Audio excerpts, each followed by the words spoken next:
Hello lovelies, how are you all doing today? I hope you're well. I'm back in my chatting chair.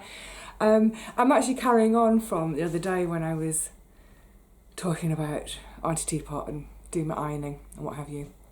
Had another pressing. Because there are a few things there are a couple of things I want to say thank you for and some other stuff I wanted to chat about, and I realised I was going on a long time in that video, so I thought, you know what? Shut up, that's enough of one video, we'll do a separate video. So that's what I'm doing. Now it's interesting because I hadn't thought about this, hadn't planned this, but actually it's all this sort of ties in with that last video as well in terms of memories and, you know, I was saying about keeping stuff in memory of someone. We'll come to that in a second. But first of all, I want to say some thank yous. I want to say thank you to Stephen, who has sent me a couple of different types of tomato seeds. I recently brought my seed tin. Oh, my knee! I recently brought my seed tin home from the shed. It's sitting over there. I get a little bit untidy as the season goes on, so the seed tin is in chaos. Things just chucked in there in no order. Plus that little pile on top of my seed tin, it's starting to pile up now with my saved seeds from harvests this year. These will be added to it. So that's a whole separate video. I'm going to sort through my seeds, look at what I've got, look at what I haven't got. That's the main thing. So I can start to think about doing an order. Because I also had from Christina a whole load of seeds. I think I've got enough seeds. For next year. So thank you, Stephen and Christina, for these. I think I've got enough now. But with Christina's, there's 4 different squash. There's some dazzling blue kale. That's the one that Paul grows. It's done magnificently this year for him. Oh, yay! There's some Q blue beans. These came from a seed swap. These are Christina's saved seeds this year, but they originally came from a seed swap. Q blue. Who knew? Q blue, I can't say it. And there's some pea seeds too. So thank you ever so much. I'm really looking forward to having a seed sort out.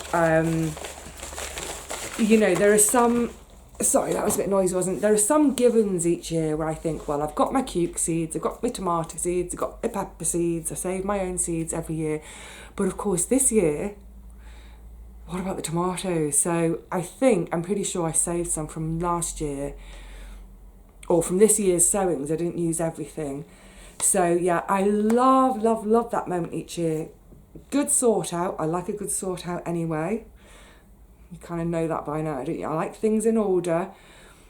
I think one of the reasons is because once that sort out is done, and I can make a list of the seeds that are missing that I'd like to purchase, I can forget it.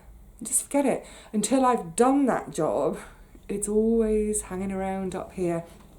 Which also reminds me, I know that ages ago, when was it? I think it was maybe at the beginning of September. Might even have been in August. I talked about that I was going to do a video about organisation, how I get organised, especially because, you know, I've got quite a lot of irons and quite a lot of fires. How do I stay on top of things? I haven't done that video yet. Not because I haven't been organised. That would be ironic, wouldn't it? But actually because I have been organised and I've just been trying to, you know, catch up with things, get on top of things again. It's in here. It's also, I've got notes for it written over there. That video will happen at some point. And it's like I was saying the other day when I was chatting and ironing, you know, as we go into these sort of colder, wetter months of late autumn, right through winter now, there'll be less and less time spent in the garden. Of course there will. You know, I'm hoping within the next, I would say probably I was going to say 2 weeks, but no, things keep going for me. I'm going to say 4 weeks. I would say that by the end of November, all the jobs that need doing will have been done in terms of, you know, tidying up, cropping, dropping, covering beds up, putting things away for winter that aren't going to be used, sorting out the shed. Oh my goodness, the shed. The shed is crazy at the moment. The floor space is pretty much taken up with squash, even though I've been bringing some home. The potting bench is taken up with onions and some of my big courgettes, Whopper courgettes. They're storing down there. I've still got all the lavender bags hanging. I can't get in there. The cats can get in there. The cats do get in there. I can't. Anyway, so yeah. Oh my goodness, I digressed, didn't I? Oh, so yeah, that's what I mean about how there'll be less and less time actually in the garden just because there won't be things to do. I mean, I'll try and find things to do because I want to be out there. But yeah, as we go into these wet, colder, darker months, there'll be much more time spent indoors, and some of the jobs I actually really look forward to. In the past, I've always dreaded winter because I'm a summer girl. But actually, just mentioning that kind of hug the other day video, same day for me, and thinking about some of those jobs like processing the lavender, doing the seed sort out, making a list, making first of all a fantasy list of seeds, and then narrowing it down and going to my online seed catalogues and picking and dreaming. Some of these winter jobs are just gorgeous. So I'm very much of a mindset these days of try not to dread winter, try to look forward to it, try to make the most of it, enjoy the change. So talking of winter, oh my goodness, let me show you. I don't know how much we can get on screen. Hang on a second. See this beautiful bit of crochet? It's a shawl. Oh my goodness, how cozy is this? And if I wanted, I could have it right up under my chin. How lovely, lovely, lovely. This will be so great over the winter because quite often if I'm sitting still, whether it's processing lavender, sorting seeds, at the sewing machine, whatever it is, I quite often now sit with a blanket, my little crochet blanket that I keep on the sofa. I sit with that over my knees. But I'm always like, oh, up here, especially sort of around the back of my neck. So this is perfect. Just give me a bit of warmth and snugness, but won't, you know, if I'm sewing, it's not going to impede me. I love it. Look, it's like the autumn garden in the colours, isn't it? It's beautiful. So, I have a thank you. I mean, I've privately done my thank you already. And I want to show you a postcard as well. So, this lovely card. Oh, the light's tricky, isn't it? So, my shawl, my beautiful shawl, was crocheted by Chris. Thank you so much, lovely. It also came with 3 bars of chocolate, little bars of chocolate. And it made me roar because in the card Chris said, I don't know if they're organic, however, they are made by monks, so they're kind of virtuous.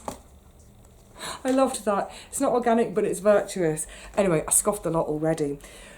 Now, one of the reasons I wanted to talk about this today, because I want to say thank you to Chris. Have I got the things I want near to hand? Yes, I've got lots of props today. Chris is from Wales. So this came later on. The monks who made the chocolate are on, let's get out of the light there, Caldy Island. It's an island I don't know. What I love about the British Isles is we have so many islands. Do you know what? I don't know how many islands the British Isles has. I've been to quite a few. You know, we think of the sort of main obvious ones, the big ones like Shetland, Orkney, the Isle of Wight, the Isle of Anglesey, the Isle of Man. I've been to all the I haven't been to the Isle of Man, actually. I haven't been to Shetland or Orkney. I've been to lots of other little ones, though. And some of our islands are hardly islands. You know, they're sort of attached to the mainland by a causeway. So at high tide, they're an island. At low tide, they're not. So Holy Island, Lindisfarne. I loved Lindisfarne. I want to go back. It's a beautiful part of the world, that up in Northumbria. The coast is gorgeous. I think quite possibly one of the most beautiful parts of the country. Please don't scream at me if it's not your part of the country. There are all sorts of beautiful parts of the country. Anyway, I'm digressing. I don't know Caldy Island, but that's where the monks live, and that's where they made the chocolate, and the chocolate is now long since gone. But anyway, Chris had messaged me to say that there was a parcel coming. She didn't give anything away. So as soon as it arrived, I was cooing over it, and I got straight onto Messenger to chat to her. Thank you, I love it, you know, going on one. And she replied, because she's from Wales, she said, oh, think of it as a cwtch from me. And I was like, yes, it is a cwtch. And then she wrote, she said, oh, do you know what a cwtch is? And we ended up having a chat about Wales. And then all sorts of memories came back for me. And as we were chatting, I was thinking, wow, I really do have quite a lot of connections with Wales. So the long and the short is, yes, I do know what cwtch is. It's a word I use myself. It's Welsh for cuddle. If you want to give someone a cwtch. If I'm pronouncing it not properly, I apologise. But the whole Welsh connection thing, I was thinking, wow, yeah. For instance, in my 20s and 30s, I was with a chap. He was Welsh. I nearly married him. I didn't in the end. But yeah, so just being with him, we were backwards and forwards to Wales all the time. And this is in my theatre days, my acting days, and that was his world too. And a couple of his mates were in, I don't think they are still, I don't know, we don't get it on TV here, but Pobl Cwm, People of the Valley. It's a Welsh soap opera. So it's like, yay, I'm friends with the soap opera stars in Wales. It's funny actually, because when they got married, the two of them, when they got married, of course we were there for the wedding, it was a bit of an event. And it's funny because in England, we don't get Pobl Cwm on our telly. It's on, which channel is it on? Was it called Channel 4 Wales? I can't remember. Like I said, we're talking this, I'm going back to the 90s now. Anyway, so because both of these actors were in the soap and, you know, they were kind of famous in their hood, yeah, there were press photographers, paps at the wedding. It was so funny. It's just our mates getting married and the paps were there. Oh my goodness, yeah. So lots of backwards and forwards to Wales for me over the years. My sister's middle name is Welsh because actually my parents had quite strong, I'm reaching for strong connections with Wales. And this is now kind of coming back to what I was talking about the other day about stuff we keep in memory of, you know, a loved one who's died. And you might not have been watching back then, but when was it? 3 and a bit years ago now, when my dad died and my sister and I went through his stuff. Just kept a couple of little bits each. I've got a couple to show you here. The reason I'm talking about my dad now is because when I was chatting with Chris, oh gosh, all of this came back. So I'm sure a lot of people in the UK are familiar with, if I say heritage railway lines, narrow gauge railway lines, there are two very famous heritage lines in West Wales, Blaenau Festiniog and the Talllyn Railway. I am so proud. I might get a little bit emotional about this because I'm so proud about it. Okay, I've got to give you a little bit of history first. Let's go back in time. My parents divorced when I was 6 and didn't really have much contact with my dad for years and years and years. And then as an adult, I think when I was about 30, I made the decision to reach out and try and, you know, make some sort of relationship with my dad. And I'm so glad I did. So this is all that nature-nurture debate as well. Now, my dad was a civil engineer. Didn't really know anything about that when I was a kid. Didn't really know anything until I later as an adult. But anyway, all through my life, like from being a kid, I love things like, I love steam rallies. Oh my goodness. Traction engines, steam traction engines, steam railways, canals, early industrial architecture, the architecture of pit heads. Love all of that stuff. Always have done. Just, I don't know what it is, but it just makes me juices go. And it was great when my dad and I started to have this sort of relationship, started to build a relationship. He came down to visit me in London. It was the only time we ever had a visit together, and he was down for about 4 days. I can't remember how, maybe I was in my late 30s by then. It was in this flat, I was living here by then. What was great though was my neighbour downstairs was away for the week, so she said I could borrow her flat. So I stayed in her flat and gave this flat to my dad, because it would have been really weird. It's a studio flat, sharing a room with my dad, having, you know, with not having had a relationship for years. Anyway, it worked out great.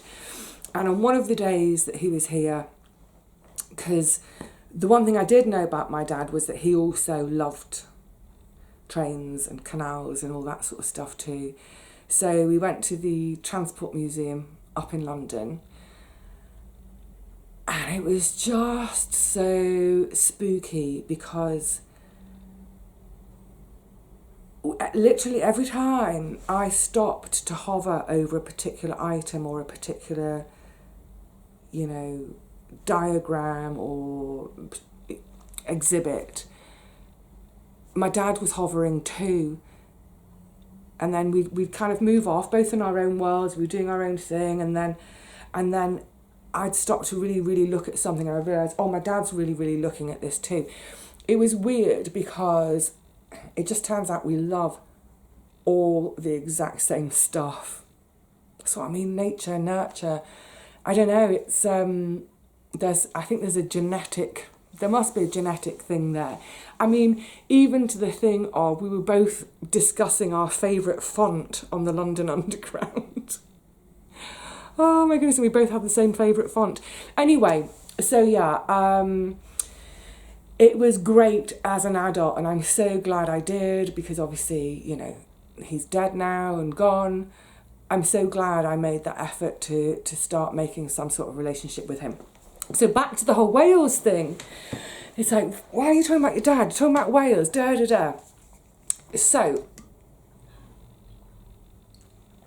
as I say, my dad was a civil engineer, but I knew his passion was steam trains, steam engines, canals, the whole, that sort of rise, sort of early 19th century, all those huge changes, the Industrial Revolution, I suppose, really.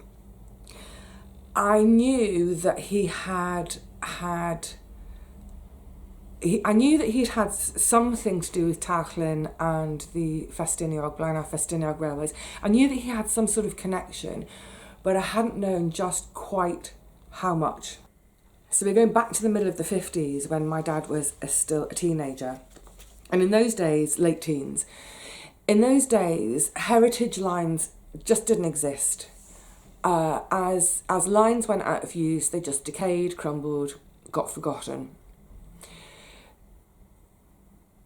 Both the Tarchlin and Blaenau-Festiniog, they're narrow gauge railways, so they're what? Oh my God, my dad's going to be looking down at me, wanting to tell me off. Is it 3'6" is the gauge, as opposed to 6 foot, which is the gauge of most of our trains. They're both narrow gauge, and they're both originally purely and simply industrial railways to get the slate, Welsh slate for our roofs. When I had this roof redone, it's Welsh slate. It had to be Welsh slate, didn't it, in honour of my dad. It was hard to find. I think the vast majority of the slate mines have closed now. But anyway, both of these lines were for bringing the slate down to the ports for shipping all over the world. I think the lines also took the workers up to the mines.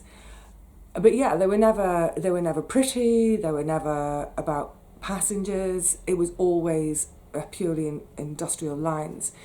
So as the mines were being closed, less productive, of course, the lines closed. Mines closed, lines closed. Now, I don't know which one was the first to be started, whether it was Blaenau Festiniog or Talllyn. Let's say it's Festiniog. Excuse me if I'm wrong. It was quite similar times. But a group of volunteers got together to say, we can't bear the idea of this line just decaying. Let's see if we can fix it and run some of these little narrow gauge steam trains up and down. In that group of volunteers was my daddy, my teenage dad. So literally every time he wasn't working, sometimes even for weekends, he was getting up from London to West Wales. Every spare minute he spent in West Wales working on the railways as a volunteer. In my sister's got this stuff. Oh, I wish I had it as well. But in that very first year that they all got together, they made up a little booklet of rules for the volunteers, and it's like a piece of paper folded in half. The booklet is like that. That's rules for the volunteers. Now it's like a massive, great big manual. But yeah, amongst the little treasures we kept of my dad's is the very first ever volunteer rule book for the very first ever heritage line in the UK to be basically restored. Yay, go my dad. Everybody said it wouldn't be possible. There were so many naysayers. It's not possible. And look now, all around the UK, at all the heritage lines, they're all a result of that very first band of volunteers who said, no, I'm getting emotional, we're going to save the line.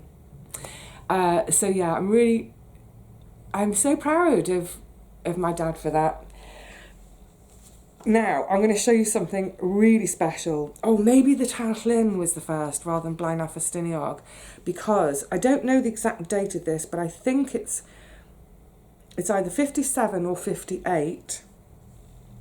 The very first official guide for visitors, as in tourists, for the Talllyn Railway. Do you see this cover? Oops, let me show you that. This person, that's my dad. Isn't that amazing? So this is on the cover of, oh, the light's hurting us today, isn't it? The Talllyn Railway official guide. The cover's come slightly loose, unfortunately there's nothing on the back. But on the last page, there's a little, there's a little form. Oh, the light's terrible, isn't it? Can you see? There's a little form if you want to become a member of the Talllyn Railway Preservation Society. Isn't that wonderful?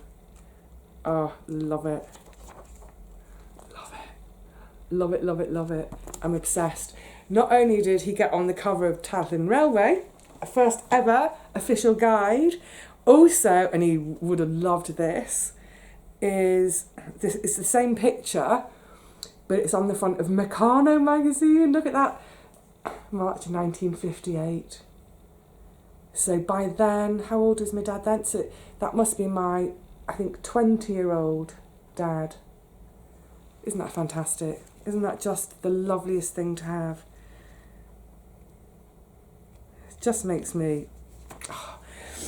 And what's really, really, really, really, really special is After Dad died, he was cremated. And we got special permission.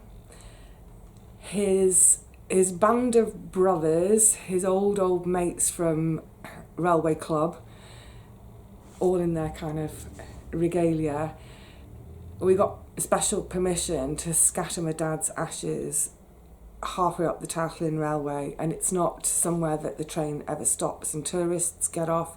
It's a completely private place, but they had permission. So his old boys, they carried me dad. Okay, hang on a second. I feel a little bit overwhelmed. It's not a sadness thing, it's kind of beautiful. So yeah, the old boys, they carried me dad up in his urn, and they got about halfway up the mountain. All these old boys, staggering old boys, climbing down off the train and scattering my dad's ashes in, I think, the place he probably loved more than anywhere else on earth. So we have a huge thank you to say to the Tatlin Railway Preservation Society for arranging that. It's amazing. Anyway, yeah, so all of that from, Chris making that beautiful crocheted shawl for me. And yeah, in this last year, sorting through teapots things as well, and thinking about, it would be nice to keep something, but I want it to be practical, and keeping these bits and bobs of my dad's stuff. My dad, by the time he died, he didn't have a lot in terms of possessions. He had a few sort of model railway bits and a handful of books which I've got on my shelves. They're sort of engineering, but I love engineering books. They're all to do with sort of industrial engineering, early industrial engineering. So sort of mines, pit heads, chimneys. He was a massive fan of Fred Dibner. I think my dad would have liked to have been Fred Dibner in another life. But yeah, he didn't have much when he died, but the fact that, he'd kept these bits, he was obviously super proud too. Yeah. Lovely. I think, with the pandemic and everything, travel, all that, it's all still a little bit tricky, isn't it? But I think maybe next summer I might plan to have a week off and get myself over to West Wales and go and have a little pootle up and down on the trains. It's funny, when I was thinking about when I was first thinking about moving and thinking about where could I move to before I decided to stay here, because I love it here, I feel supported, community, what have you. I was actually looking at West Wales. I was looking at places within reach of both of those railways. I was even looking at Portmaddock. Anyway, yeah, I'm not moving to West Wales, but I think it would be really lovely to plan a trip there next summer. I might even see if my sister wants to join me for a couple of days, and we can maybe have a bit of quiet time together up on the railways and just, to remember Dad a bit. That'd be great, that'd be nice. It's nice to know he's up there, as it were. Anyway, gosh, oh my goodness. How lovely, how utterly lovely. A beautiful gift, triggering beautiful memories. Some of those memories aren't mine. What I mean is triggering all that lovely stuff, opening up that kind of whole thing again about my dad and his passions, and realising that, I'm definitely cut from his cloth. I'm sure I am. Just lovely. How wonderful. Okay, beautiful people, I'm going to leave it there for now. That's enough chat for another day. What we're doing next? Maybe in the garden again, depending on the weather. If not, I'm sure we can come up with something fun to do together. I hope so. Until then, please look after yourselves. Happy memories. I'll see you again soon. Cheerio.